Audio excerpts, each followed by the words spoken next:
একটা ছোট্ট ঘটনাকে আমরা যেভাবে জেনারেলাইজ করি, আমার কাছে মনে হয় এটা একটা জাতিগত প্রবলেম। আমরা আমাদের দৈনন্দিন জীবনের হতাশা আমরা এভাবে বোধহয় মানুষকে বলে মজা পাই। ঠিক দেখবেন যে যেরকম মসজিদে জুতা চুরি হলে আমরা একদম চোরটাকে এমনভাবে পিটাই, মানে করেন 50-60 জন মিলে, যে মনে হয় যে ভাই কি না কি করে ফেলছে। কিছুদিন পর পর যেটা হয় যে কোনো একটা শিক্ষা প্রতিষ্ঠানে একটা মানে অন্যায়ের জন্য কিছু ঘটে, বুয়েটে, ডিইউ, ইডেন, যেখানেই হোক, এবং পুরো শিক্ষা প্রতিষ্ঠানকে আমরা গালাগালি করা শুরু করি। বুয়েটে জিনিসটা হয়েছিল 6-7 মাস আগে, যে কয়েকটা ছেলে একটা মেয়েকে হ্যারাস করেছিল সম্ভবত, এবং তখন সবাই পারলে বুয়েটকে একেবারে গালাগালি করে শেষ করে দেয়। ইডেনে যেটা এখন হচ্ছে, কয়েকটা মেয়ের মধ্যে কিছু হাতাহাতি হয়েছে, কিছু নোংরা কাহিনী হয়তো হয়েছে, এবং সবাই বলছে ইডেনের সব মেয়েরা নাকি এরকম।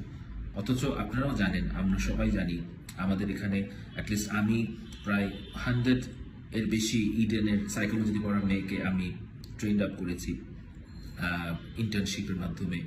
অ্যান্ড সবাইকে আমি খুব ভদ্র ভালো মেয়ে হিসেবে পেয়েছি।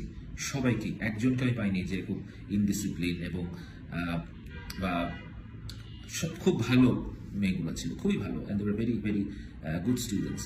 সো এই যে আমরা সো আমাদের ব্যক্তিগত জীবনের রাগ, ক্ষোভ, হতাশা, আমার কাছে মনে হয় আমাদের এভাবে দেখানো উচিত না মানুষকে। আমাদের আরো একটা একটা মেসেজ পাঠানোর আগে বোঝা উচিত যে এই কথাটা সেই শিক্ষা প্রতিষ্ঠানে কতটুকু এফেক্ট করছে অন্যান্য ছাত্রছাত্রীদেরকে। আমরা এগুলো বলার আগে আরেকটু যেন সচেতন হই।